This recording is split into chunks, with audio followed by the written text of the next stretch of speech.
When the holidays start to feel a bit repetitive, reach for a Sprite Winter Spiced Cranberry and put your twist on tradition. A bold cranberry and winter spice flavor fusion, Sprite Winter Spiced Cranberry is a refreshing way to shake things up this sipping season. And only for a limited time. Sprite. Obey your thirst. In Walmart Sue Louisville, time was ticking away. Only a few nights left till the big holiday. But last-minute gifters had no need to worry. Walmart Express Delivery got their gifts in a hurry. From Nintendo to Nespresso and Lego flowers, they could check off their lists in as fast as an hour. All of Louisville, East, West, South, and North could order gifts up until 5 p.m. on December 24th. So this holiday, just do as the Who's do. With gift delivery this fast, they all gasped. From Walmart? Who knew? Subject to availability, terms and fees apply. Due to my military service and time in combat, we felt called to start SOF missions to serve our fellow brothers and sisters in arms, focusing on suicide prevention and resiliency. Our mission at SOF Missions is to empower warriors to find purpose and be resilient. Since 2011, when we started the organization, almost 3 million men and women have deployed to Iraq and Afghanistan. Unfortunately, the scars of war take a toll on their psychological, physical, social, and spiritual health. Many veterans feel a sense of hopelessness and a loss of purpose when they return to civilian life. They feel isolated and alone, unable to reconnect. And in the greatest of tragedies, over 20 veterans lose all hope and take their own lives. Our goal at SOF Missions is to provide veterans the tools and resources so that they don't become a statistic. We offer a unique approach to combating veteran suicide through a whole health, intradisciplinary model. The Be Resilient program is a 4-pillar methodology that addresses the areas of psychological, physical, social, and spiritual wellness. We provide care through 3 delivery methods: medical clinics, retreats, and educational training. Since we started back in 2011, we have been able to reach veterans in all 50 states and have served over 3,000 veterans through the Be Resilient program. Being resilient is a multifaceted and complex issue. We know that to find a lasting solution, we have to address the whole warrior. Many challenges cannot be solved by providing the treatments and modalities of just one component, but by tackling them all. Now, we've expanded our services to include law enforcement and first responders. Together, we can make a lasting impact in the lives of warriors across the nation. To learn more, visit our website at sofmissions.org. For your post assignment, all units proceed to your post assignment.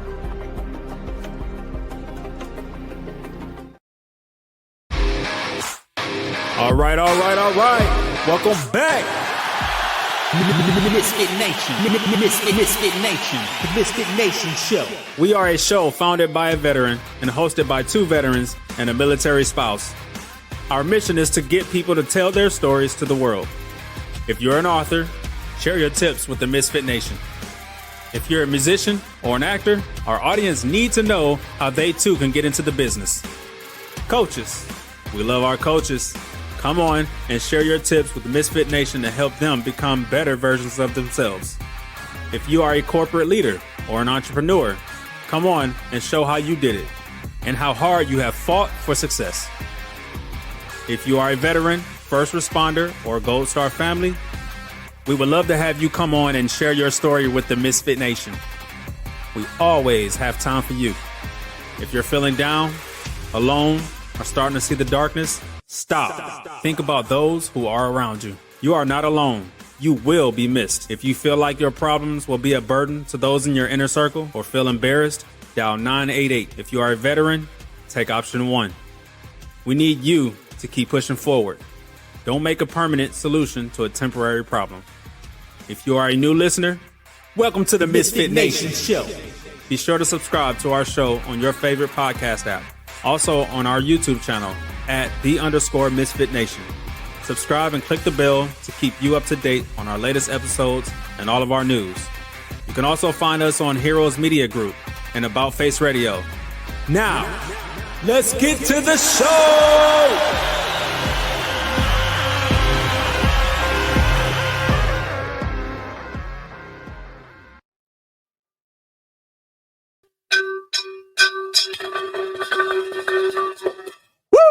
All right. Welcome back to the MisFitNation show, your Thursday after dinner show. And we are live from Tennessee doing what we do. Camera's acting funky right now. Must have froze with the snow. We'll work on that. Here we go. She's back.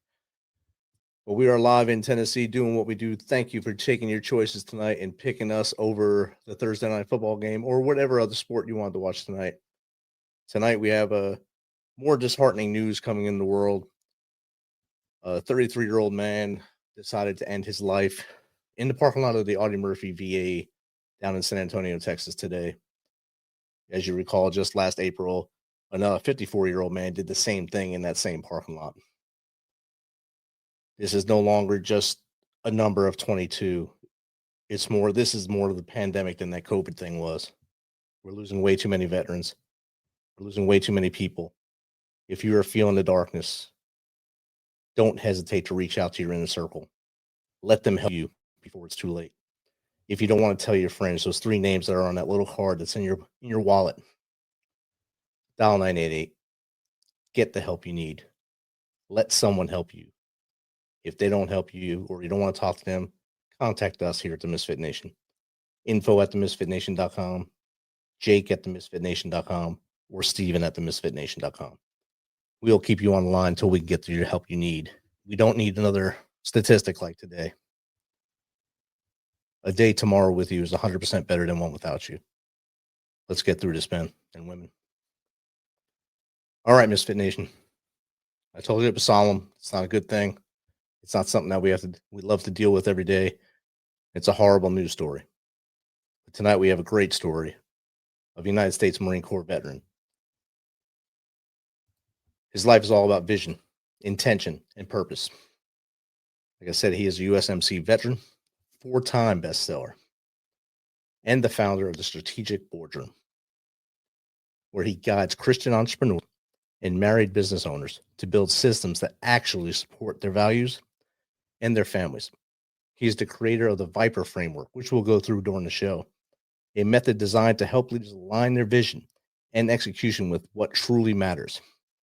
He isn't here to preach hustle culture. He's here to teach clarity, balance, and faith-centered leadership. So without further ado, let's welcome Mark Dolfini to the Misfit Nation show. Welcome, Mark. It is a true pleasure. Thank you so much for such a warm welcome. It's great to be here. It's outstanding. It's outstanding to have you here. I was getting worried you weren't going to make it in. Thought the snow got you. But thanks for being here. It would be the ice, not the snow. Yes. All right. We had ice last night. Whew. Where are you at, Mark? Indiana. Oh, yeah. So you're just north of us up there. Okay. Probably a little further north than I'm thinking, but you're up there. I just gave you the elevator pitch story about you right here, Mark. If you don't mind, give us a little more about you from as far back as you want to go through your Marine journey to how we got here. Yeah, I don't know. I think it's important to maybe start way back. I love the veteran focus on this because it is sad. I lost a brother to taking his own life, and he was a veteran, and we weren't super close. But it hits different. So the fact that you bring this up, and of course we all get dark, we all get gray, right? But those gray days come. But knowing that you've got a tool in your toolbox to reach out to folks, that's why I think this work is so important, so incredibly important, and to be vision focused and to have people in your life that no matter how dark things get, they're always going to be there regardless. So for me, my journey started way back. I grew up in New York, so I grew up there. I finished high school. I was at the top 98% of my class, and if you do the math there, I'll let that math sink in. I was almost dead last in my class. I was at the very bottom of the graduating class. So I just figured out how to do the least amount of work and still be able to graduate. And I figured that out. I dialed that in, and that did catch up with me. So I went to 13th grade, which is community college, and decided I originally planned to join the Army, And then a Marine recruiter came in, and I just like, I don't really know anything about the Marines, and went and sat with them. And I was like, man, this is my home. This is where I belong. And the Marines were very, very good to me. I actually scored quite well in the ASVAB to the point where I could actually pretty much get any job that I wanted, which was available. So I went in open contract, which, if you understand, I don't know, do they allow open contracts anymore? I don't think so. So open contracts, for anybody that's maybe a little younger, you go in at the need of the Marine Corps or the needs of the military. It's pretty risky. Yes. 0311. Yeah. So just, I mean, I'm not a real big guy. I'm 5'7", and my driver's license says 140 pounds. So we're going to go with that one. But, you know, I'm not a real big guy. So me humping a mortar plate was, you know, I mean, it was just as equally as possible as anything else. But because my scores were pretty high, they selected me, kind of shoved me into aviation, and then kept shoving me further and further right until I was in this super specialized crew member role on a C-130, where I was a celestial navigator. And these guys were, I mean, you want to talk about some of the smartest, brightest, fastest thinkers you've ever met. These were the navigators on the C-130s. And so anyway, it was really important that I had to learn to think for myself, even though all this head trash growing up through high school, thinking I really wasn't. I was just a cut up. I was just thinking I wasn't worth much. But the thing was that when it came down to it, I was able to prove to myself that I could think and I could do things. And I went on the other side of that, went to college, and started doing a lot of things that I was actually worthy of. So it's just interesting, just going down that journey and getting out of my own head, getting out of my own way, and how the Marine Corps was good for me in that aspect. Outstanding. And being the top 98% of your class, and I'm sure there's a lot of other guys in the Marine Corps with you that were probably maybe the 99th percentile. They might have been. I mean, we shared a lot of things, being in that percentile. Definitely. But you made it through that. You pushed forward, and even though you had the odds stacked against you because of how you studied in school. Yeah. You kind of pushed over that, and now you went through the Corps. You excelled in the Corps, getting a specialized position on the C-130. Yeah. And now, what led you to where we are now?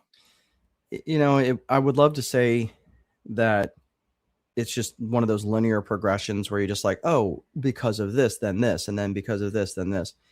It was kind of like, again, one of those things where you've heard it before, like, hey, this is my plan, and this is God's journey for me. And I went.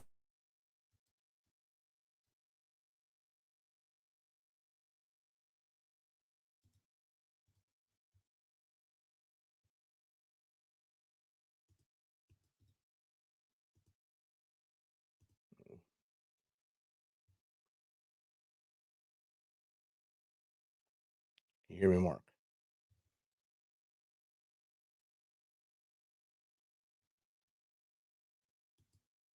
Seems like Mark's having technical difficulties. Once he comes back, we'll get him back in here. Here he is. He is back. There he goes. Let me go to my shorter move. There we are. All right, Mark, you're back. Okay, sorry about that. We get second Mark off there. Yeah, we had the power just flickered here. I don't know what happened. All that ice you wanted. Yeah, no kidding. So anyway, sorry, I lost my train of thought there trying to get back on here. Powers that be. You're talking about the higher power or higher calling, all the stars aligned. Yeah, how the stars aligned. I was, I kind of went through all this horrific crap, and during the period of time I was, I graduated from Purdue with a degree in accounting, and I did okay in school. Again, I wasn't like top of my class or anything like that, but for a kid that literally graduated almost dead last in high school, I did okay. I was a solid, AB student. I did all right. It certainly wasn't breaking any records, but I did okay. And on the other side of that, I got out, started working for the corporate world, and I realized like this just was not the best, working in the corporate world wasn't the best fit for me. So I really enjoyed, learning where my true strengths were. And when I started getting into more into real estate, I was coming out of the other side of the corporate world. I realized I fit in there like a square peg. And really what helped me make that decision was 9/11. I remember being in St. Louis in that period of time. I was working for the Marriott. Marriott's a wonderful company to work for. And I was the assistant controller at the airport property there.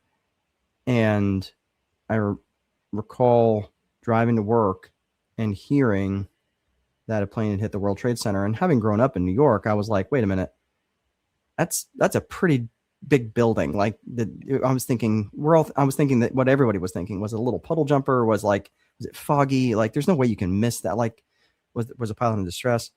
And of course, we found out, by the time I was almost to work, we found out what had happened, the second plane. But that made me realize, that was an impetus for me to recognize that I needed to get out of this job that I just was not fulfilling what it was that I needed, what it is that I wanted. So I got out and I was buying real estate at the time, still working a job.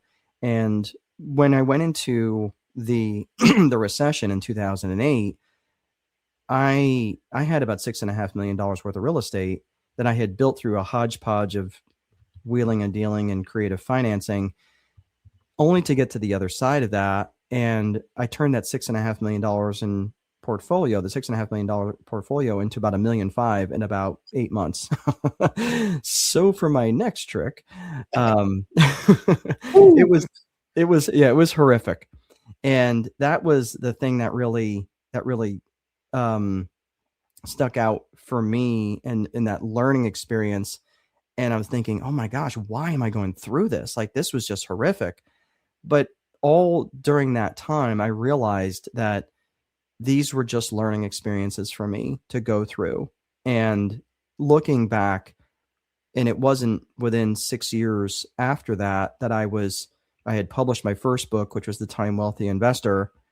And I published a series of books after that. And the book, The Time Wealthy Advantage, which was my latest major book, and published several minor books after that. So I'm working on my 9th book right now, which is around business leadership for the small business entrepreneur. And all of those things that I can write about is just all the stuff I did wrong, and how I hope that I can somehow show someone else to do this in a different way, and in a way that's not the stupid way that I did it. Outstanding. And sometimes those hiccups or those setbacks, they create us. They create our walls. They create the buildings that we're in, and help us to come to the other side, like you have. Yeah. And I mean, you said 9th book. That's a lot of books. And you sent me the last one, the One Time Wealthy Advantage, along with the 2 workbooks. Yeah. I got them downstairs. My wife wants to read them first, of course. So she gets to dive in and read them, and then I'll be able to read them and then tell her what it says. So you're right. But she goes first, as we all know. And but thank you for the gift anyway. That's awesome. And I'm just astounded that you have 9 out there, or on your 9th one.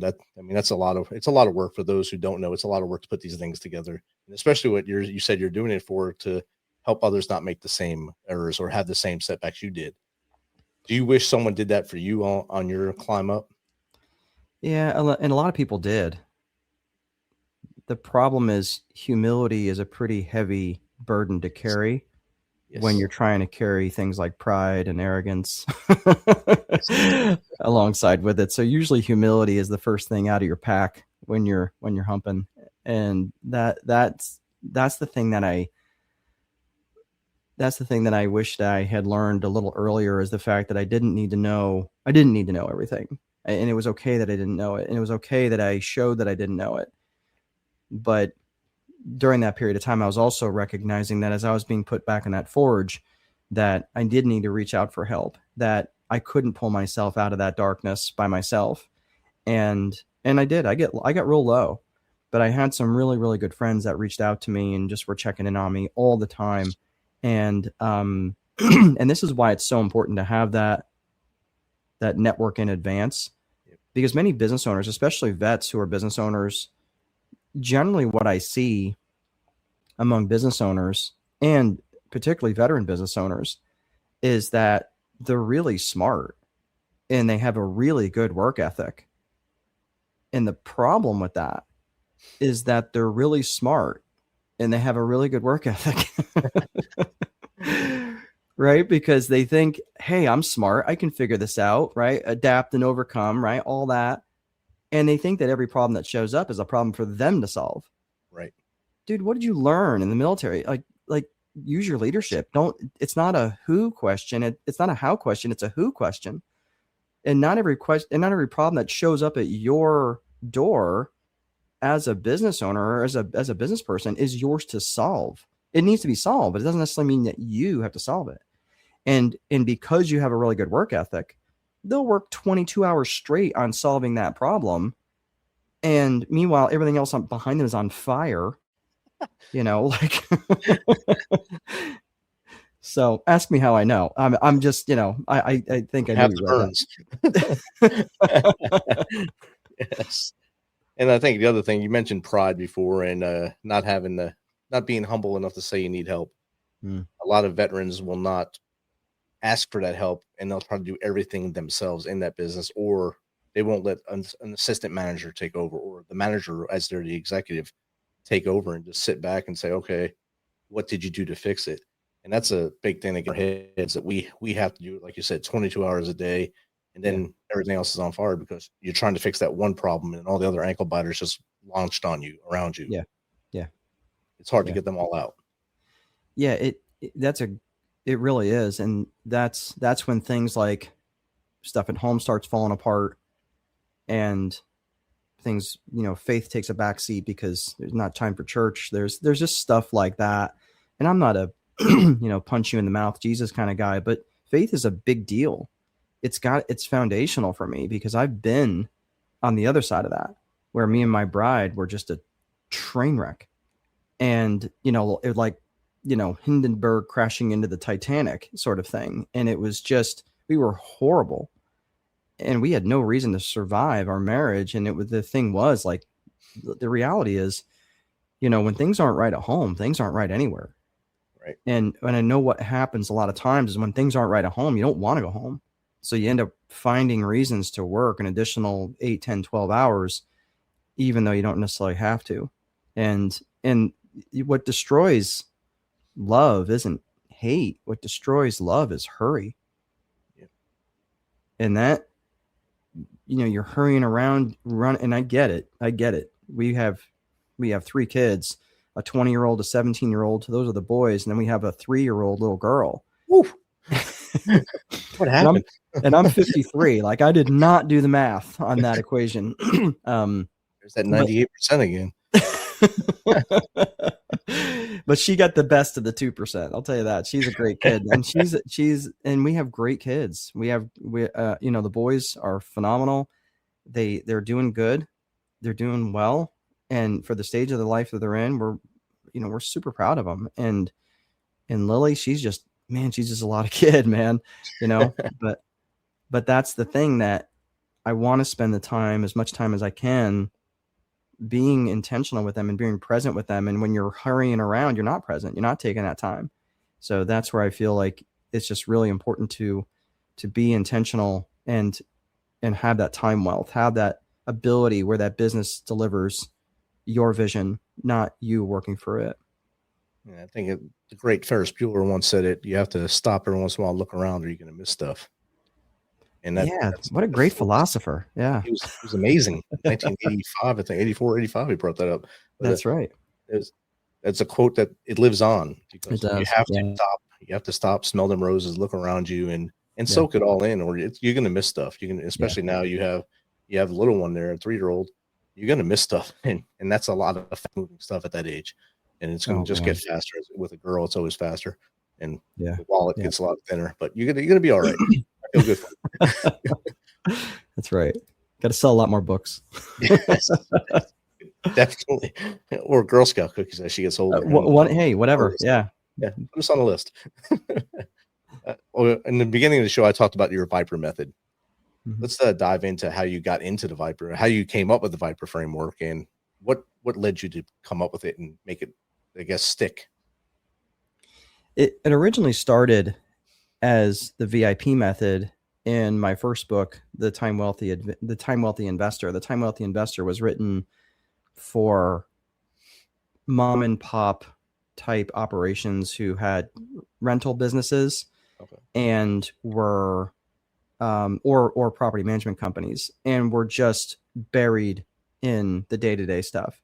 And if anybody has a number of rentals or if they're doing that full time, it becomes very much a full-time job. And usually what happens is that because they're doing all this operational stuff, they get to a certain point, they can't grow, they don't have the infrastructure, they're very time weary.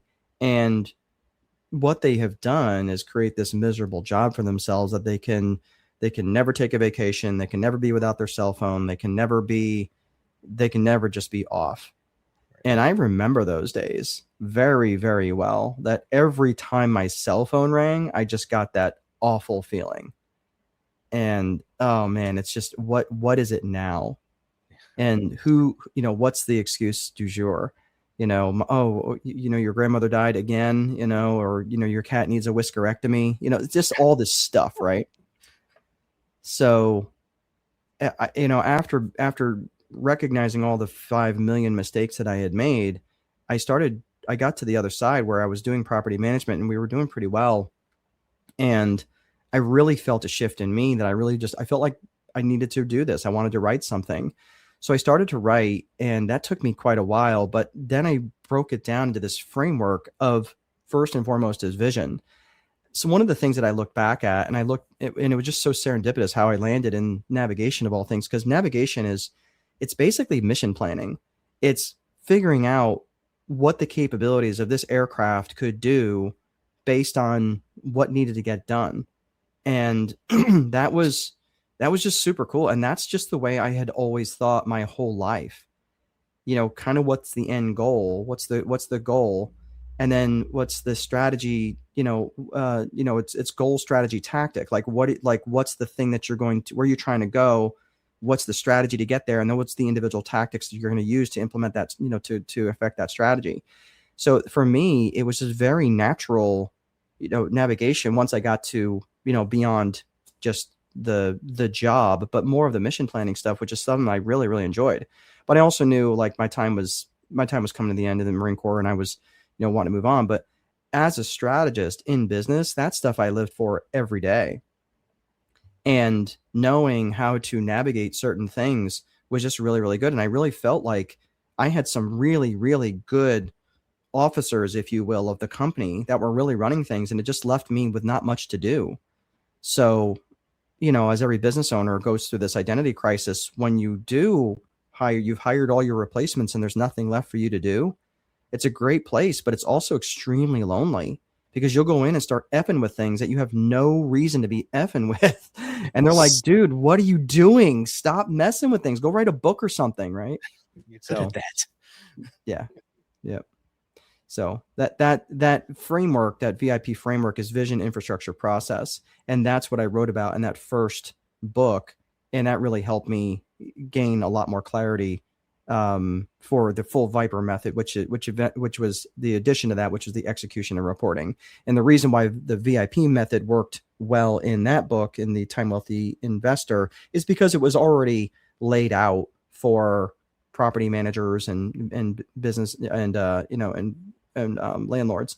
And then as I expanded my own thinking, I thought, well, there's a couple pieces that are missing here. There's vision, there's infrastructure, there's process.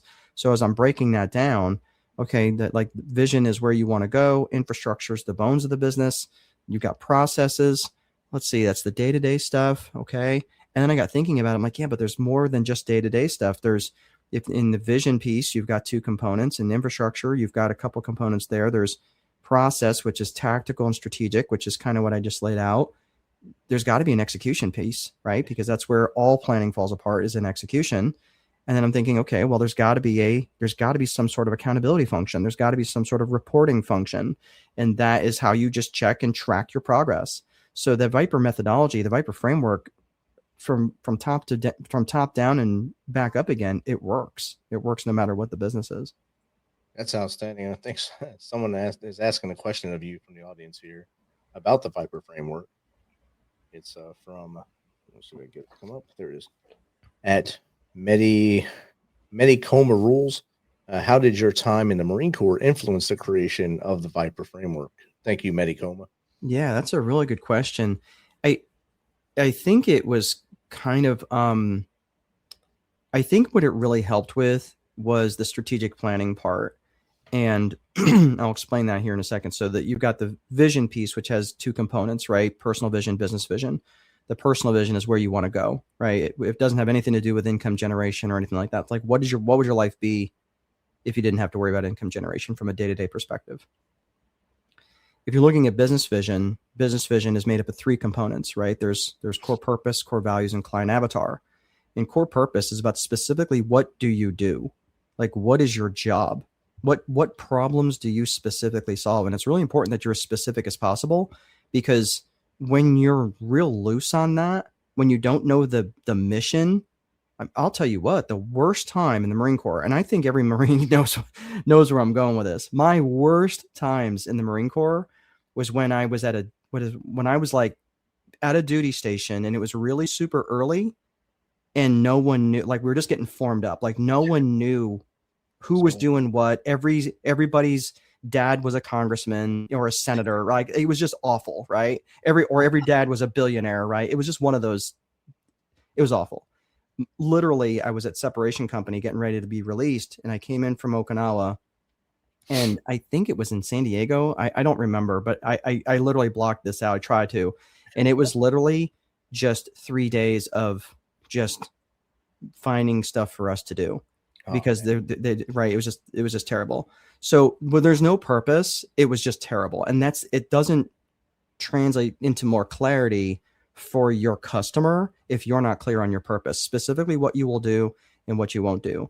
And so that's core purpose. Core values is, again, what is important to you about this business, and how would the world be worse off if you're no longer in business? And defining core values is really critical, because that's what defines company culture. And company culture and company brand are inextricably linked. You can't get around that. And when you have a real strong company culture, and that navigates and translates to the brand, that's a company you can sell. That's a company that has intrinsic value that will sell for more than what the value is in the balance sheet, or 3 or 4 times EBITDA or whatever. Like, it'll be more valuable because there's a brand component to that. And then finally is the client avatar. So core purpose, core values, and finally core client avatar. And that's who you want to work with, right? And you break them down geographically, demographically, and psychographically, how they think. So that's the vision component. Infrastructure is the bones of the business, right? The desks, the chairs, the assets, right? And that's how you start to think about it. Like, if you're going to, wage war, if you're going to affect battle, you got to know what the assets are. And that's really what the infrastructure is. Then you start, that's your desks, your chairs, your software, your phone systems, how you process credit cards, whatever, right? All that stuff. And when you get to process, like I mentioned earlier, has tactical and strategic. Tactical is the day-to-day SOPs, right? Everybody knows the standard operating procedures. Everybody knows how to do all that stuff. So it's your opening procedures or closing procedures, your, so you're asking the great question of, like, how did my military stuff translate to us? It's SOPs, man. Like, that's your day-to-day tactical stuff that you do every day. And the infrastructure and the tactical part of process, that's the system. That's the business system right there. So what you have in that moment is basically a warship, a battleship. And you're like, cool, well, great. But if you don't have a strategic plan, you're just gonna spend all of your days just whacking the closest alligator to the boat. You're not going to be strategic, and you're just going to kind of allow the winds of the economy to blow that boat wherever it's going to go. No, man, fire up the engines, go out of the harbor and make some trouble, right? Go fire off those 16-inch guns, right? So that's what strategic planning does. And that's where you have people, purpose, and promotion. And that critical element right there is, like, you've got to have the right people to do the job that you can't do, to fill in the gaps where you're not strong at, right? You've got to have a purpose, a strategic purpose, which might be gain market share, to launch a new product or service. It might be vertically integrate into a certain market, right? Something like that. But that's the strategic purpose. And this is the main point here, is that strategic purpose has to align with your core purpose that we talked about in business vision, right? Core purpose, core values, client avatar. It has to align. Yep. It would be like, and if you don't align those two things, it's like if Starbucks started selling chainsaws. And they're like, well, why are we selling chainsaws? And no one knows. Like, no, everyone's very confused. But all of a sudden, it's like, I don't know. Do you want a chainsaw with that mocha? Like, do you hand it out with the blade? Do you hand it out running? But that's just weird, right? And it's like, well, we can make money at it. That's the problem that I see with many business owners, because they think that that's because, well, I can make money doing it. It confuses the avatar, and which is the final P of the strategic planning, which you have people, purpose, and promotion. Promotion, you got to let the world know what you're doing, and you got to say it often. It's like every world's a teenager at that point. You got to repeat yourself a lot. So it's externally promoting yourself, but you've also got to tell your internal people, and you got to tell them a lot. So that people, purpose, and promotion thing around strategic planning, I know it sounds super simple, but that's going to capture about 90% of everything that you're going to need within a strategic plan. And then, of course, the final two components is execution and reporting, right? Execution, I like to have a daily 5, which is what are the 5 most critical needle moving activities that are going to get me towards my strategic plan. And then R is the vision piece, right? Measuring my activities, and of course, measuring my results of those activities. Definitely. And when you said the execution and reporting, I said right there, that has to be from the Marine Corps. Execution reporting. Execute that plan, report, and he just had to roll it in there into the business sense and use some business words with it to make it come out. But it all linked right in. As soon as I seen that question, you said it weighs in. Yeah.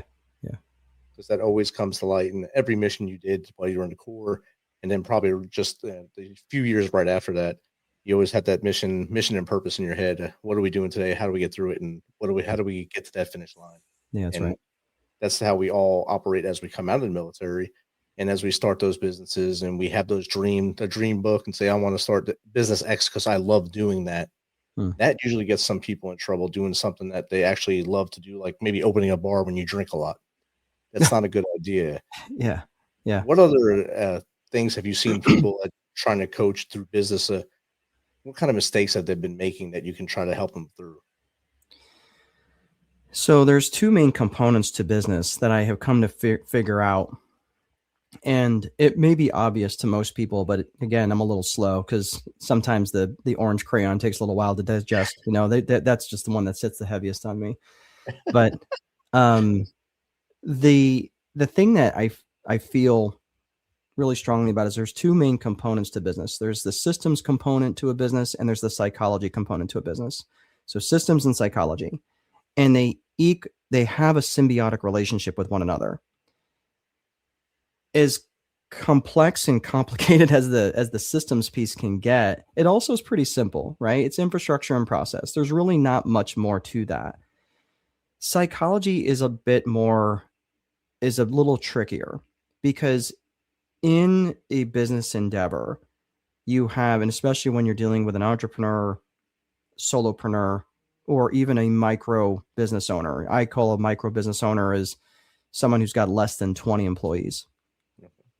And trust and know, you may call them a micro business owner, but the level of complexity has multiplied by a factor of like 7,000, because now you're dealing with all these different emotions and all these different people, right? You're dealing with a bunch of different individual psychologies.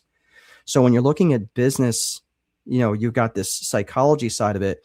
You're looking at individual and personal psychology, and you're talking about business and organizational psychology. So right now I'm in a PhD program for industrial and organizational psychology. Talk about Forrest Gump, man. I am literally like the brown shoe. Yeah, I am the brown shoe in this lot, but it's really been good. And it's really been stretching me in really, really interesting ways, in good ways. But the individual psychology and the business psychology, you have to recognize, again, those have a very symbiotic relationship with one another. And the individual psychology, especially for the solopreneur and the small business owner, that really, really matters, because it's all the stuff that you bring as a human now is just going to be magnified when it shows up in business. And any limiting beliefs, any bad relationship with time, any bad relationship with money is going to show up in your business. That's just the way it is. It's like your business is an extension of you. Right. You can't look back at your business and like, where did you get that trait from? Well, it's 100% shared DNA from you. And that is where I think people don't take a hard enough look at their individual psychology and recognize how much that plays a role. Because, hard work will set that aside to a certain point. And then, but if you don't fundamentally trust people, I'm probably from a 1 to a 10. I'm probably closer to like a 6 out of 10 in terms of trusting people pretty quick. But if you're a person who just generally doesn't, that's going to be really tricky for you to turn things over and not be this micromanaging a-hole that, that anybody would actually want to work for and stick around with. So this is where the individual psychology piece and the organizational psychology piece, that's generally where things start to fall apart when people try to grow or they try to scale and they try to realize, like, why can't everybody just be like me? Well, because you're working for a tyrant. You're working for a maniac. and I worked for that maniac, and I'll tell you, it was terrible. He was never let me call in sick, and when I did, he called me on my BS. Like, it was just terrible, right? And you'd feel guilty for taking time off, and when you're at work, you're thinking about home. When you're home, you're thinking about work. You're never present. It's just that's that individual psychology piece that, had I figured that out earlier, I certainly would have been much more successful. But again, I don't begrudge the journey that I've been on, because I didn't do well in school, and because I learned a little slower than everybody else, I think that makes me a really, really, really good teacher.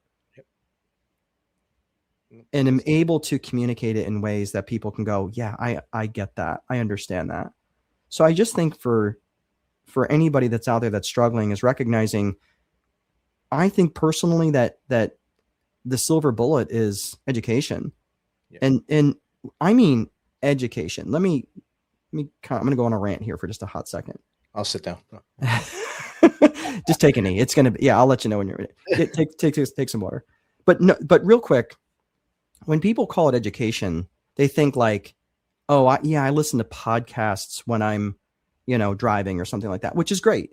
But if I was to pull up your inventory of podcasts and I was to say, hey, 3 weeks ago, you listened to that podcast. What was that about?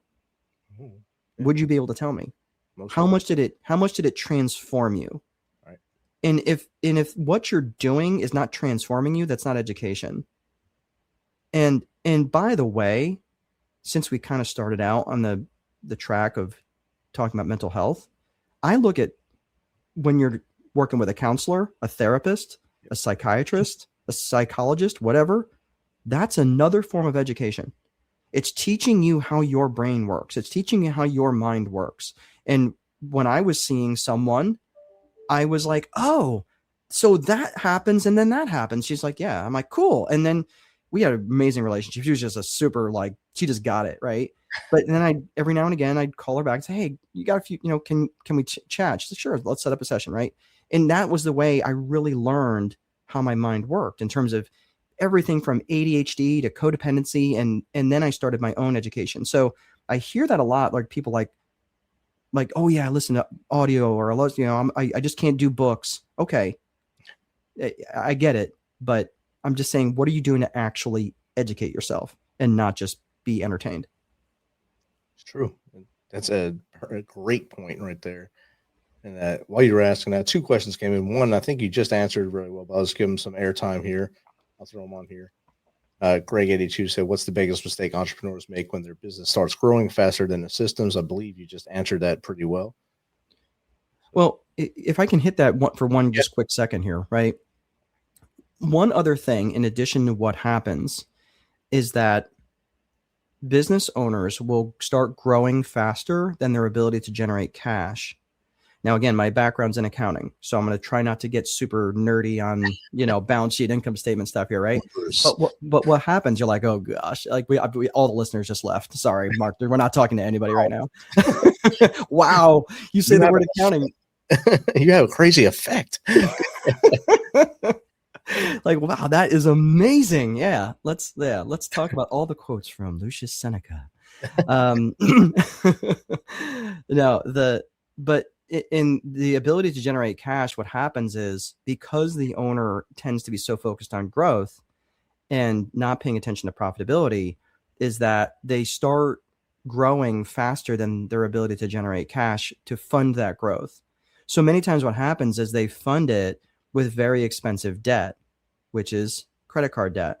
And I say it's expensive debt not because it's expensive with interest rates, but it's expensive based on the amount of dollars you have to pay back for the amount of dollars you borrow, right? So think about it. Let's just look at it from a very basic perspective. If I borrow money on a mortgage, for every $1,000 I borrow on a mortgage, a 30-year mortgage, it's roughly $8 per thousand, right? Yep.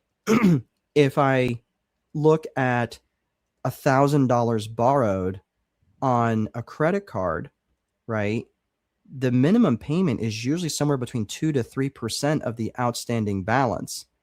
So for that case, let's say it's 3%, that's $30 per thousand. That is extremely expensive money on your cash flow. Yes. So what happens is, so $8 per thousand over here on the mortgage versus $30 per thousand over here borrowed on credit cards. That's what makes credit card debt so expensive. Yes, the interest rate sucks, but it's the requirement to stay compliant that is what really makes it a problem. So as business owners grow, they grow with credit cards. They go, oh my gosh, what happens? And then they start making just minimum payments because they're growing faster, and they never find any permanent debt. And that's where they get in that trap. And that's what's called growing broke, where they're growing, but they're growing broke. They're like, wow, I've got all this money coming in. Where's it all going? Because I was making more money and keeping more money when I was actually smaller, when I had fewer revenues. So that's how that happens. Outstanding. I think that Greg gave the thumbs up. So I think that's good. I'm glad we brought him up there. Cool. And the next one came from Jesse Phil Dorfel. How do you help married business owners protect their relationship while building a company? Thank you, Jesse Phil. Yeah, man, I love this question. I think this is foundational, and not to get weird religion on you, but I can only explain how it worked for me. And I want to share with you that no judgment, please, but my wife and I were not married. We're not honoring our vows in any way. We were both out doing our own thing. So I say that because we had no reason to survive. Like it was a nuclear train wreck in every way. And marriages have ended for far less, I'm sure. But putting God at the center of our relationship was what saved it. And there's no other way I can dress that up. Because when I went in and I wasn't living at home, I was living at my office and going to the gym and showering. It was just a miserable experience and and I didn't want to be divorced, but I couldn't go on the way we were going.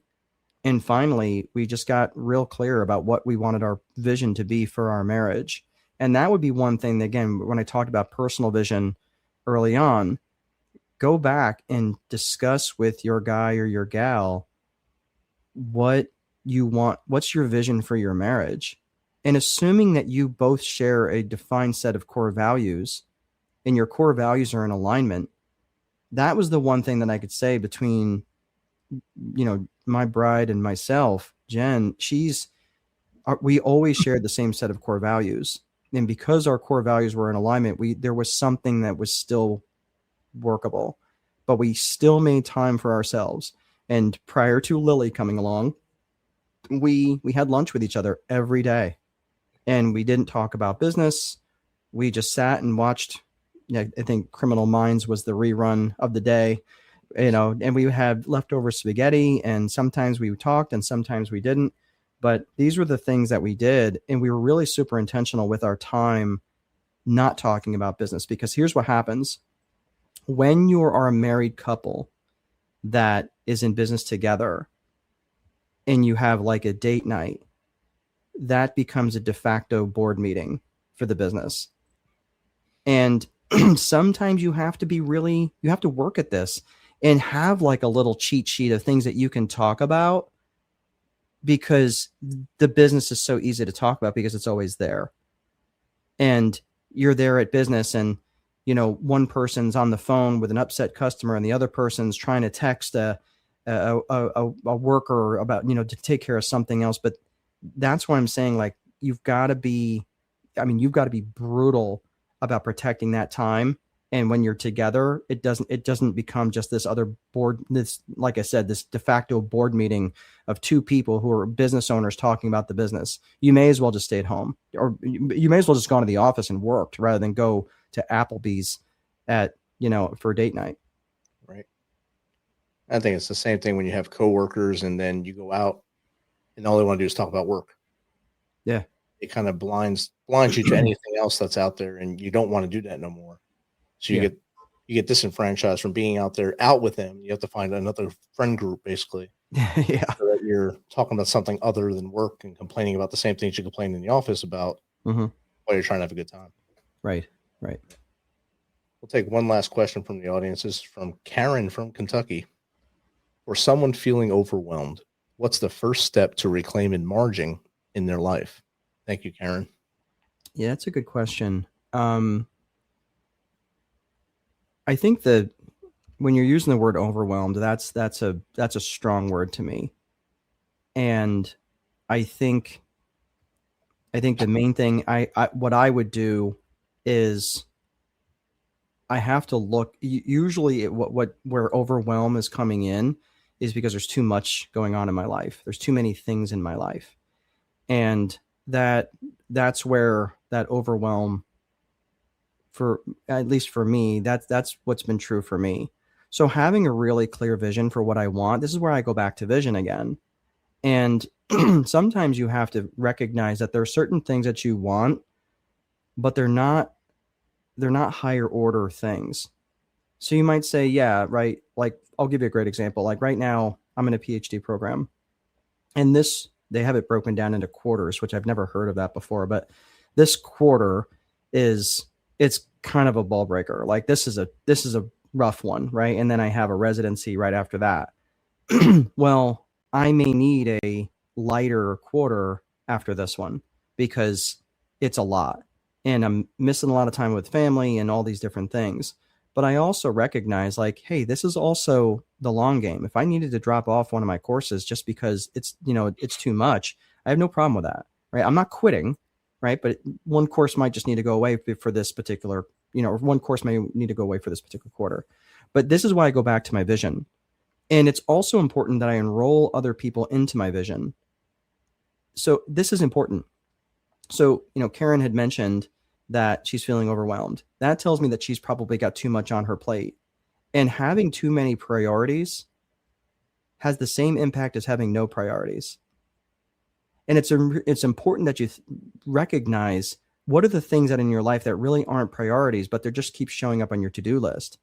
So I think that overwhelm is really easy to feel and it's easy to experience, but it's so hard to get out of it because you're in the middle of it.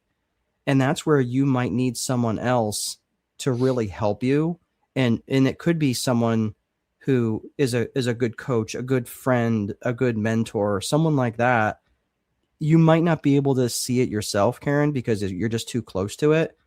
And maybe just even talking with someone, just chatting with someone about it would probably help you recognize what areas are adding to that overwhelm and they're really not adding to your life. I think that's a great answer to that question. I want to bring up something you said earlier about not being a great student makes you a good teacher or coach, life coach, or strategic business coach. It's the same thing in the sports world. Those who are the worst players are usually the best coaches.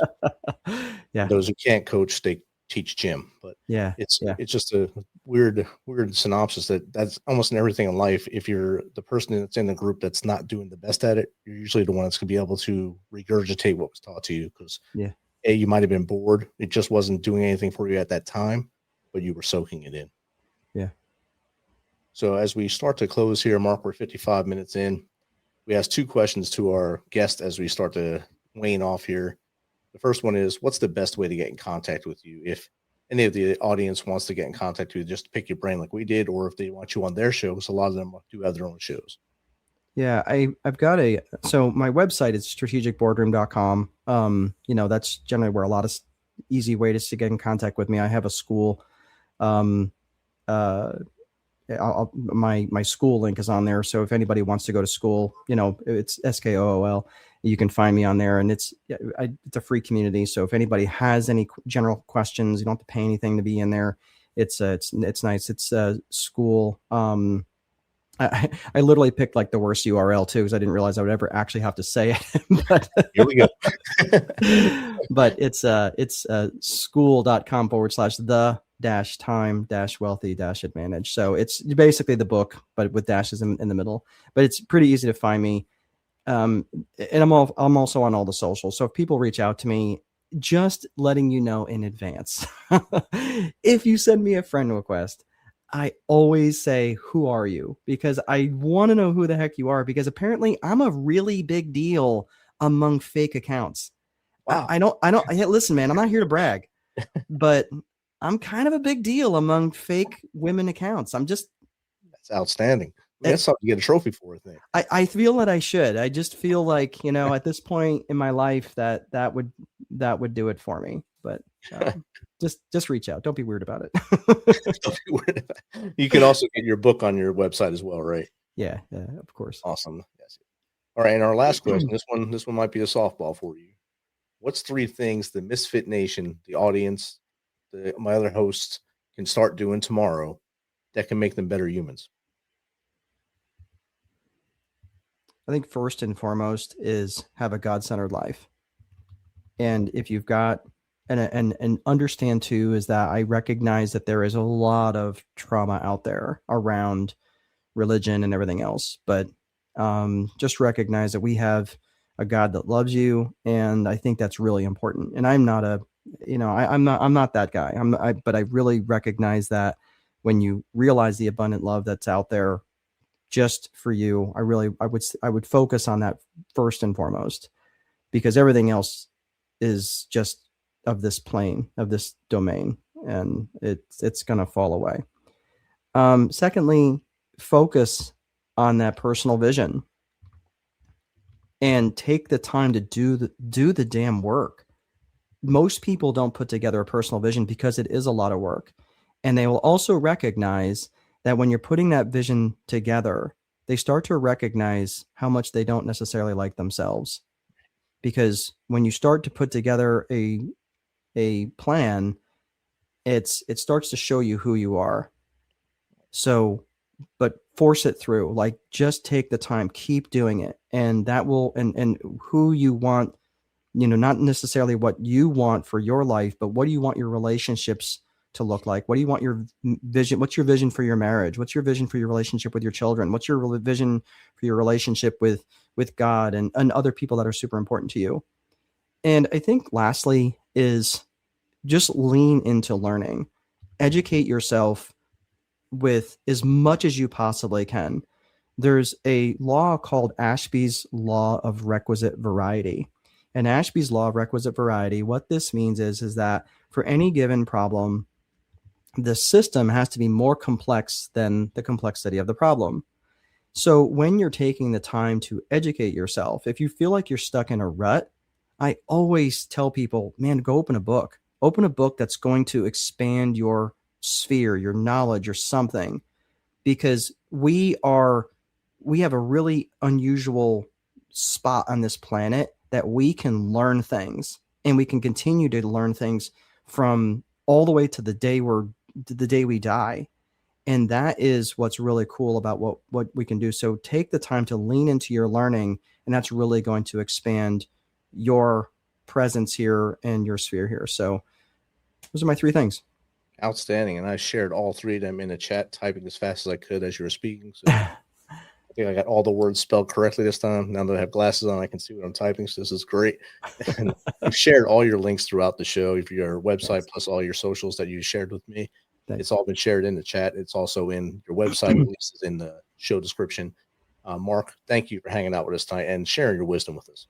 It's been a true pleasure. Thanks for making it so fun, and thanks for your audience is they're smart folks. I can tell just based on the nature of their questions. I was like, wow, these are really good questions. So, I don't even know what they're asking. What does that mean? I am just so glad that, like, hey, a third grader that was sat next to you said you cheated on your English test. I'm just going to admit to it now. Like, yes, I did cheat, because there's no way I was going to pass otherwise. But thank you so very much. This is awesome. You have a great night. Great. Stay warm, get out of the ice, and Misfit Nation, let's have a great weekend. Let's not have any bad news come up to us by Sunday night. Tune in Sunday night as we welcome U.S. Army veteran Sam Wan. She's going to tell us her story and share her journey to where she is now. Thank you for joining me and Mark tonight, and y'all have a great night and stay safe out there.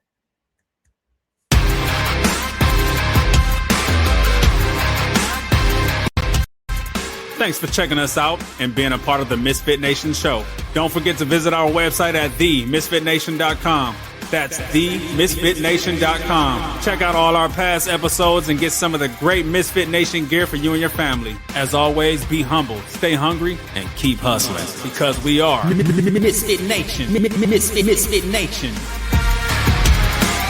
Your Wish is Your Command is being called the greatest success book of all time, with over 100,000 5-star reviews. I went from $5,000 on my bank account to $8 million. My income doubled. I was able to retire at the age of 31. It reveals the missing key to the law of attraction.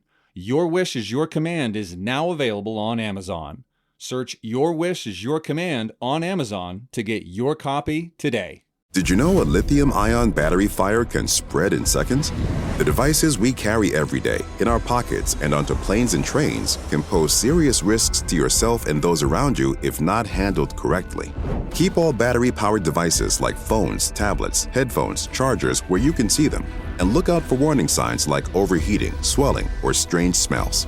Now that you know the signs, you can take charge of battery safety. Visit batteryfiresafety.org to learn more.